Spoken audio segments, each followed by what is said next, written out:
At Force Control, there's a report of a car theft. Any units who can start making their way to the area, please be obliged. It's just one of over 350 vehicles stolen every day across the UK. 23 that vehicle, I've got no reports on it. 10 miles south, near Derby, traffic cop Matt Cork is responding. So a short time ago, we were notified from a member of the public that they'd come home to find their house had been burgled and the car had been stolen. We've been able to identify a vehicle which we believe to be involved, which is a blue Audi S3. From A2 all units, it's currently heading southbound at speed if units can start making their way to the area. This car is believed to be involved with the burglaries. It's believed to be the arrival and the getaway car, if you like. We're doing some more checks at the moment, anticipate that this car will then be picked up in convoy with the stolen vehicle, at which point we may be able to identify what plates the stolen vehicle is now showing. Police suspect the Audi is fitted with a copied or stolen number plate. So we've now got a marker on that vehicle. It's started to activate cameras again on the Notts border, so we've got a number of units heading towards that area. There's a number of reasons that criminals choose to clone vehicles. They use 4 or 5 different sets of number plates, regularly stopping and changing them to try and prevent us from keeping tabs on where they've been. Jobs like this, time's of the essence, to be honest. You can get a long way in a short amount of time in a car, so it's important to get as many units as we can into the area. Stand by for observations. We have an ANPR hit heading southbound for observations, please, if you're in the area.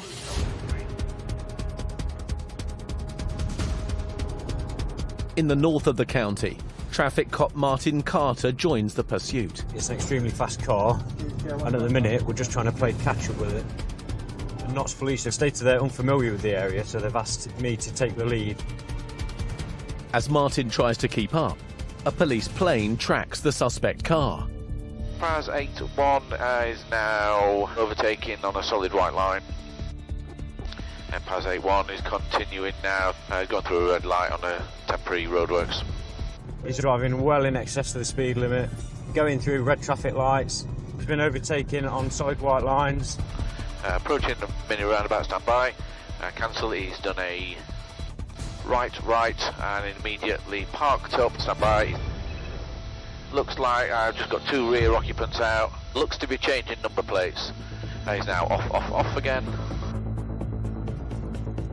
And it's a right, approaching mini roundabout, stand by. Not the first, it's the second. With Matt racing to catch up, Martin closes in. That's it there. And Oscar Tango 25. Contact. This vehicle is failing to stop. Confirm failing to stop. It's overtaking vehicles. Speed 80. We need to bring this pursuit to a conclusion sooner rather than later. We got a stinger. Cancel. Right. Just Still driving well in excess of the speed limit. speed increasing. Speed up to 100. Vehicle is overtaken on chevrons. Vehicle continues in excess of 130.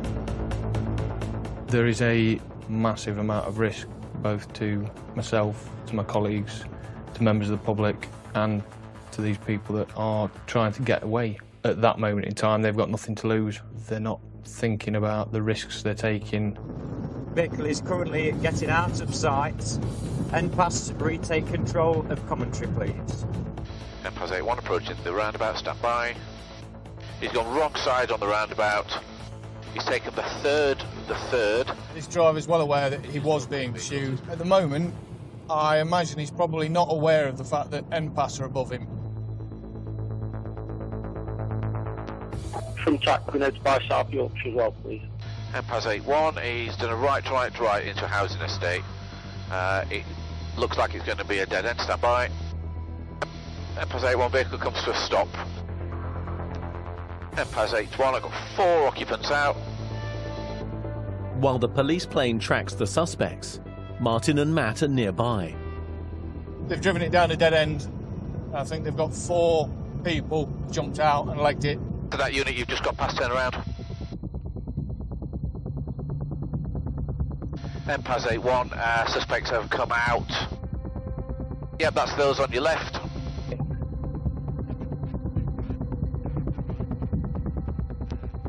There's 3 detained.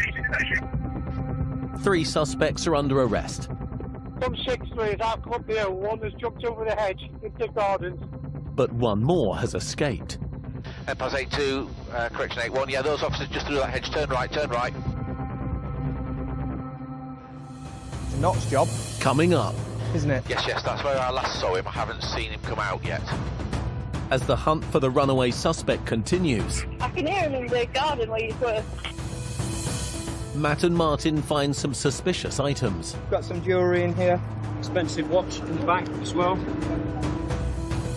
It's obviously going to be a cloned vehicle, likely stolen. And danger on the motorway as a stolen lorry tries to escape police. In here it's definitely on the rims. Under lane 1 it's slowing. Straddling 1 and 2.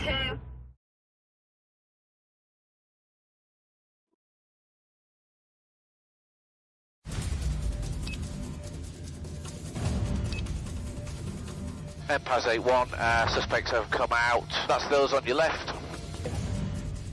Near Chesterfield, a police plane is tracking a runaway suspect. Yeah, if you can go back into the gardens where you ran through, I haven't seen the final suspect come out of there. 3 suspected car thieves are under arrest, but one more is on the run. So the garden that we ran through, can you see the one with the red Fiat Punto? You say they're back in that garden? Yes, yes, that's where I last saw him. I haven't seen him come out yet. If you take that side, I'll take this other side, there's a little side gate. Just been speaking to the occupant, they've got CCTV, they have seen this male run through their property. He's got a baseball cap on, dark hooded top and dark bottoms. As officers continue the search, We're approaching that housing estate now. traffic cops Martin Carter and Matt Cork find the blue Audi which police believe has been used by the suspects to steal another car. Organised crime gangs are a massive thing at the moment. There seems to be a level of planning involved by them. Their tactics are regularly changing, which is why we have to stay innovative. When you look at the brake pad material down here, it's literally still glowing. Cars aren't designed to be pushed that hard. It's not got racing spec tyres, it's not got racing spec brake pads, brake discs. You know, it was only going to be a matter of time the way that these people were driving this vehicle before catastrophe. Expensive watch in the back as well. Probably stolen during this burglary. The vehicle's confirmed stolen from South Yorkshire area. As you've seen, numerous false plates in the vehicle. Probably been used in multiple burglaries across many counties. There are obvious signs that we see, but to average Joe, 2 Audis with the same plate, looking at them, you wouldn't know which one should have that plate on it and which one shouldn't. Nearby, there's another discovery. Got some jewellery in here. Looks like gold, so it's potentially been involved in burglaries. With the stolen Audi recovered, And these sorts of criminals is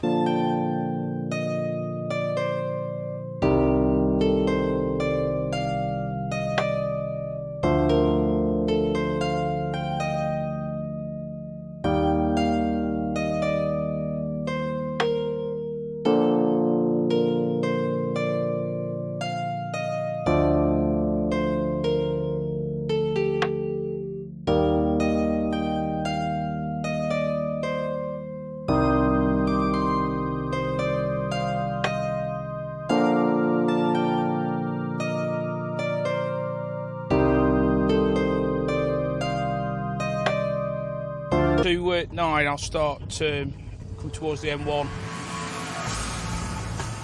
the lorry is thought to be using a cloned registration and is being tracked by several police units from 2 forces. Committed, and 1 north. It's obviously going to be a cloned vehicle, likely stolen. And normally those types of vehicles are used in freight crime. So, you know, it could be full of tens of thousands of pounds worth of stolen gear. Got a large HGV that's not stopping. We don't know who's in it, we don't know what's in it, how we're going to stop it, what we're going to do if it doesn't stop. There's lots of things now starting to go through his head. what are they going to do to get away? Obviously you've got units behind it. I can be ahead then if you deem that necessary. Matt races ahead of the pursuing officers. From 20, lane 1, no vehicles for cover. Speeds down to 50 on the matrix board. Any pursuit is dangerous, but ones that involve HGVs in particular really do raise the stakes. What are they prepared to do to get away? They've got a heavy piece of machinery there, and if they want to plough through a police car, they're quite capable of doing that. My plan will be to use yourselves as blockers. Yeah, understood. I'll stay in the south. Yeah, that's received. Lane 2, 50. As Matt waits for the lorry, Got near side indication. Off, off, off. the driver makes an unexpected move. Off, off, off. Approaching the roundabout. Stand by for direction. Leaving Matt out of position and having to catch up with the pursuit. Round the roundabout. Stand by. Taking the M1 southbound. It's off, off, off. Stand by. Approaching the red traffic lights. Lights are through the sequence. The HGV gets to a junction and then it basically loops back round to come back on itself.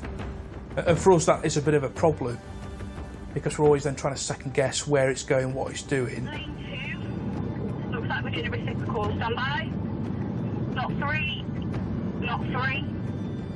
We're back on. M1 northbound.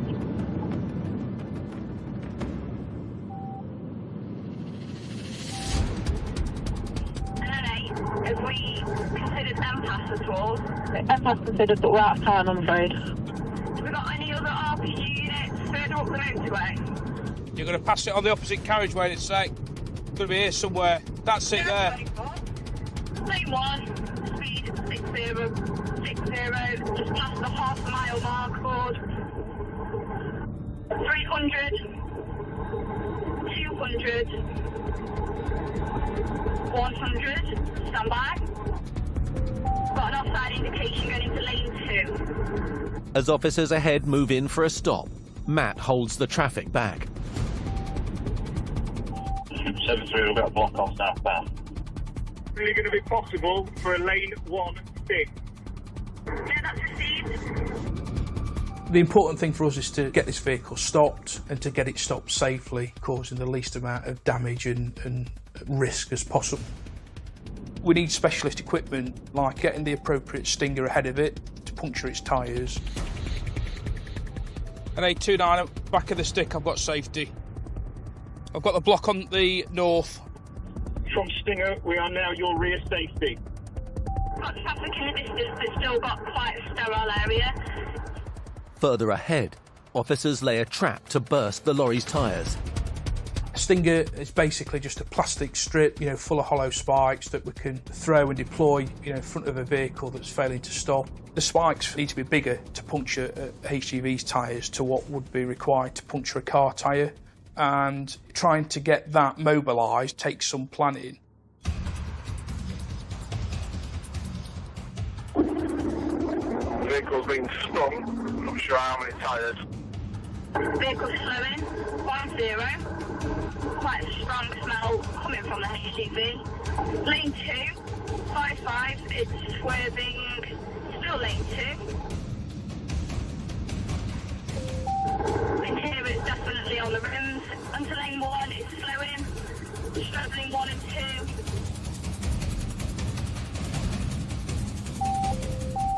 2. Tyres off.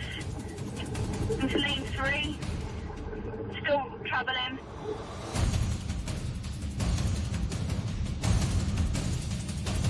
Coming to a stop, lane 4. Safety on. Prepare for a decomp here. Vehicles come to a... Stop, stop, stop! They're running across the carriageway. North, southbound carriageway into the woods. Dog's out. Come on. Where's the dog? Yeah, just the other side of that wall. I appreciate it's quite high. Where's it gone in, mate? Where that post is, straight up. We've just got cops just on the southbound carriageway at the minute, and they're just searching the woodland, which is where the offenders were seen to run into. Got the motorway held behind us in the carriageway. We're going to keep the motorway shut for safety. And then we've got the NOTS drone. We've got NOTS drone out. 2-2, it's potential they could be in these trees. Crossed over into a field. There's definitely something in there. It's the heat source. Keeps moving. Is it in front of me? If you're the single officer directly in front of you, stood still, yeah, it's about 10 metres in front of you, probably about 11 o'clock. NA, I've got a male. He's saying he's surrender. He's got the dog back. It sounds like one of the occupants at Steed Camp's been found. So he's been arrested at the moment. One man is detained, but the second is still missing. Another heat source further north. Is that where we're stood now? Yeah. Is the heat source large, or could someone be in the trees behind it? No, you're directly with it. It's right where you are. They dropped off driver's car? Yeah, all of them. They weren't in the back or anything? No. These lads that are driving these lorries aren't the masterminds of the operation. These are lads that are paid, you know, a nominal fee just to drive the lorry from A to B with the stolen goods on board. But it's those that are risking the court, so their incentive is obviously to get away. Coming up, cracking down on car thieves stealing to order. There could be a piece of glass there that's been broke with a bit of blood on, maybe. Could be a fingerprint potentially somewhere.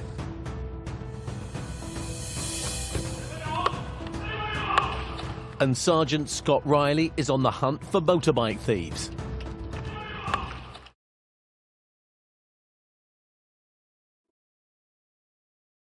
Car thefts along the Derbyshire border.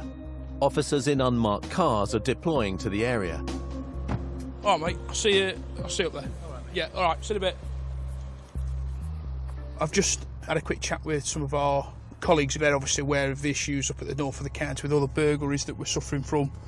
So they're going to go up in a plain car, and obviously we'll go up and assist in a marked car. This is what I joined the job to do, you know, is to catch burglars and car thieves. And at the minute, you know, we've got a real big issue up there of that type of crime. There's lots of cars being stolen in different pockets, and it does cause us, you know, a massive problem. You're always going to find that people, you know, unless they're caught, they're going to keep the what they get away with. You know, obviously there's massive financial reward for, you know, nicking someone's car, van or caravans. Matt takes up a position near Chesterfield. We'll sort of take this primary spot and see what comes past. The problem is it's just, you know, it's just hunches into track it. So it was last headed towards Newbold, which is we're on the outskirts of. So we'll just sit here just on the off chance that it comes out this way. Hey, Robbie. Oh, yeah, good, mate. Are you out looking for this stolen car? We're just gone for burgers, so we'll come out. Yeah. We're just waiting for a location for it, mate, because it's just pinged again, apparently. The thing is, they'll probably hide it, won't they, and then come back in a week or two after. Well, potentially, that's if they've not ripped it out, but yeah. I think the general MO now for nicking modern cars, certainly ones with keyless entries, to clone that signal. You know, they'll use various bits of technology that will do that, and then that tricks the car into thinking that, you know, they're stood next to it with the key. Units out looking for this Range Rover Evoque. The tracker's just activated, so they're just getting the location. Apparently it's stopped on an industrial estate, but they're just confirming the exact location with the caller. Stand by. They've said Armada Way, if that rings a bell to anyone. Apparently there's a right-hand turn off that leads into an industrial estate.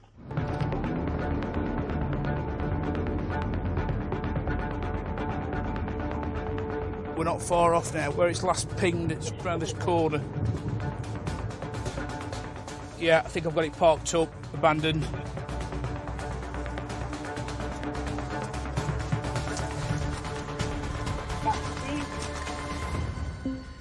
Yeah, got it recovered. Looks like the driver's window's been smashed. If I can get recovery arranged, please. The tracker on the car's reactivated and gave this location as to where it was. Luckily, obviously, because we were in the right area at the right time, we've got it really, really sharpish. Probably only been abandoned, I suspect, a couple of minutes at the very most. So luckily we've got a car back, you know, without having a pursuit, and looks like with relatively little damage that's been caused to it other than the driver's window that's been smashed, which I suspect is what's been caused in the process of nicking it. As Matt inspects the car, colleagues arrive in support. I've asked for recovery. I mean, obviously, I don't know if things have been touched and disturbed or what. I mean, this has probably only been here a couple of minutes, maybe. I've not seen anyone when I've turned up. Yeah, so it's been thrashed here, hasn't it? Because it's so quickly been taken, I personally think, no, get it recovered and have it, you know, get forensic on it, because you've got glass in there and it's sat on it. Best chance of catching them. It's not been driven for days and days, has it? Yeah. There could be a piece of glass there that's been broke with a bit of blood on, maybe. Could be a fingerprint potentially somewhere. So hopefully they'll examine the car tomorrow and find something that we can link back to an offender. As officers leave to search for the thieves, right, Brill. the owners of the stolen car arrive. It's been dumped, mate. The only damage that we can see to it is the broken driver's window. So we're basically going to get it recovered for CSI to have a look at it, just on the off chance they've left something forensically there. I know it's going to inconvenience you. But it's the best chance of us catching them. If you've got a key then, can we... just the car keyed up, if that's fine. And have you caught it on CCTV as well, there was a mention of? My daughter had a little bit on ringback. Yeah, right. My daughter lives opposite, so she watched it happen. Right, okay. So she saw somebody reach into, smash the side window. Yeah. Reach in. Tallies then, yeah. Then we heard the alarm go off. Yeah. And that was it. Right, okay. We looked out the window and it gone. She was just in a bit of shock. I do believe they've been watching us because we've literally just gone up to bed. Right, okay. I think the experience of the victim is going to be horrendous. You know, the fact that someone's broke into the home and taken the car, you know, it's a pretty despicable thing to do.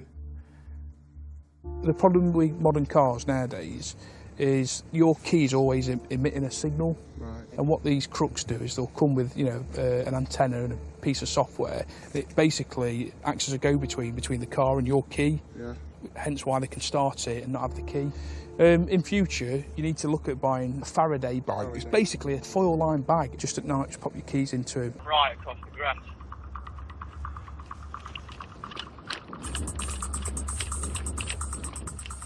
Saw somebody in black down here. Right, I got a description. Next to Stonegrove Walk.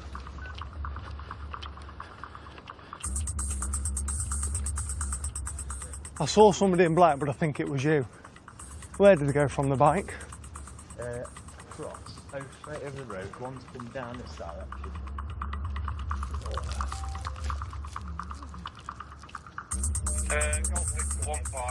Were they wearing the helmet? Got Golf 615. It's got some forensics. Looks quite a nice thing, doesn't it, actually? Hey? See, it's not like a little moped, is it? No. And I was on this path. He was trying to fire it up. I could just see him fire it up and riding it straight at me. It's what, stolen? Brilliant result. I think it's run out of fuel because it's dropped a bit of fuel there, hasn't it? 2 offenders have made off.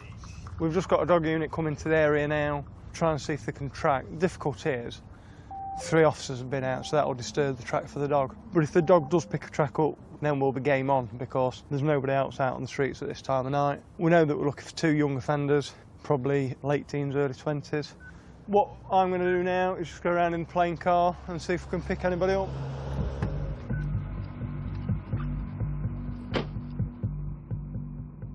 What we're trying to do now is run parallel to where the path is, the old canal, and see if we can pick anybody up walking off it. But the trouble is now, even if we get somebody linking them to that bike, it'll be good intelligence, but that'll be about as much as it'll be. There's one running on the canal path. Come from the Moor Road, running down the canal path. Come from the bloody canal path. No, they've got a left.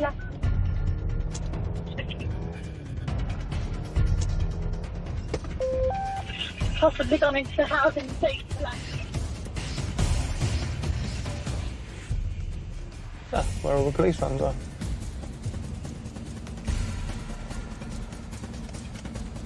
Where were you when you shouted one running? We were on the canal path, which is at the end of this road. We've seen him stood around here on this field. I don't think he's made it onto that main road. We've just come from down yeah, there, because there's loads. You were there, and we were not far behind you. So I think they'll be in gardens. I'll try and get containment on at the back. As Scott continues to search, a drone arrives. We've got a dog unit, we've got a drone, plenty of cops. That's all we really need. It's just whether we're lucky enough that they're still in the area. I can hear the police dog barking, but it really is going mad. It sounds like it's got something, but I've not heard anything over the radio. They could be in these gardens, but there's a big sports field back there. And the officer did say that they'd ran back.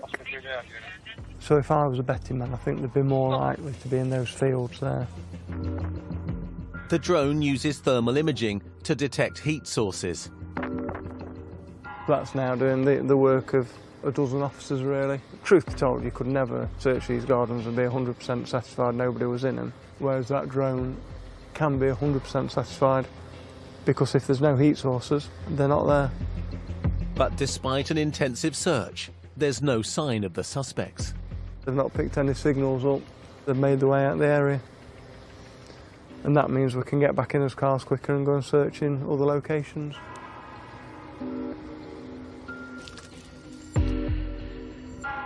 You've got all those police resources committed to the job, so people should be reassured that if their property's been stolen and the police do see it, then that's the sort of efforts we'll go to try and recover the property and get the offenders that have done it. People just help themselves to somebody's stuff. It seems to be we have to catch somebody 2 or 3, 4 times before they get a proper sentence. So it's frustrating.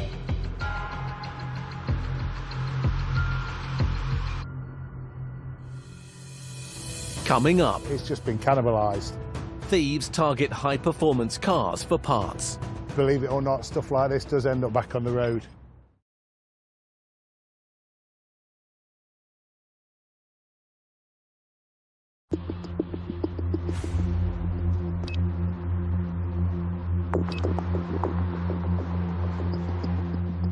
You can get from Doveridge all the way over to Castle Donington. It's late evening. Traffic cop Paul Barker is looking for car thieves. A lot of the criminals use that. Officers have seen a recent rise in the theft of high-performance cars across the county. When I had my car stolen, it's like one of the family's been stolen. You don't know where it is, you worry about where it is, if it's going to be damaged when you get it back, and things like that. I've not got much an opinion of car thieves. Professional criminals target residential areas at night, where cars are parked close to a house. Using high-tech scanners, thieves can hack into a key fob signal, allowing them to unlock and steal a car in less than a minute.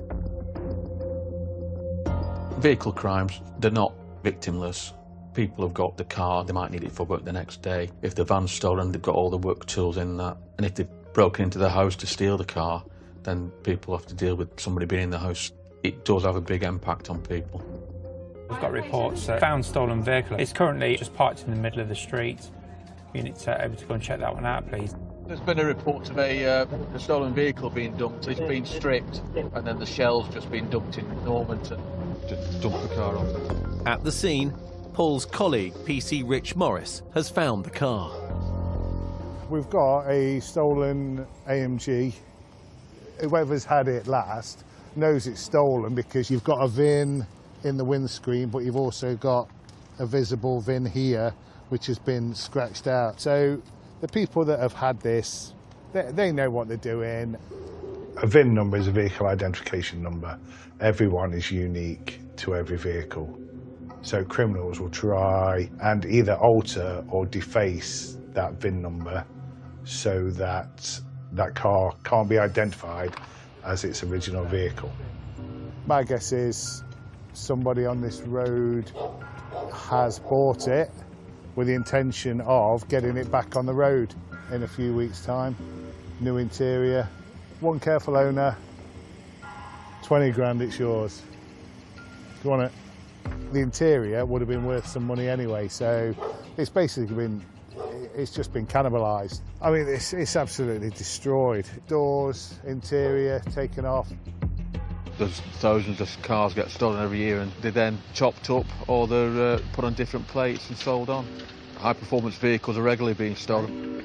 Shops take stolen cars in and either strip them down and sell the component parts, or they'll cut and shut cars. That means taking part of a damaged car and welding it to a good part of a car to make what on the face of it looks like a decent car, however generally not safe to be on the road.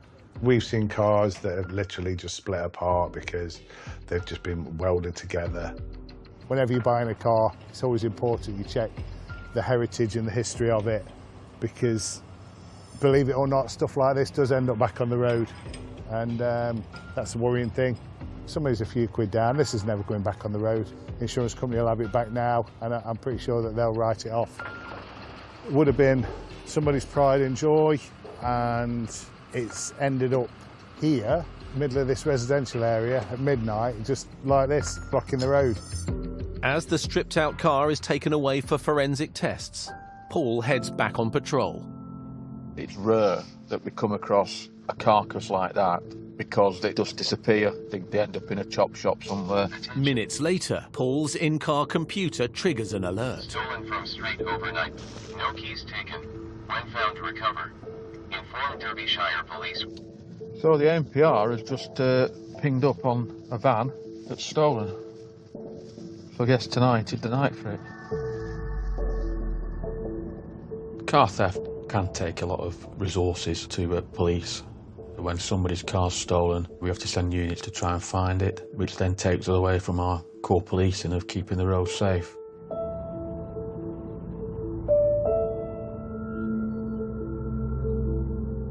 Criminals often leave stolen vehicles parked up overnight to see if they're being tracked by the police. Hello?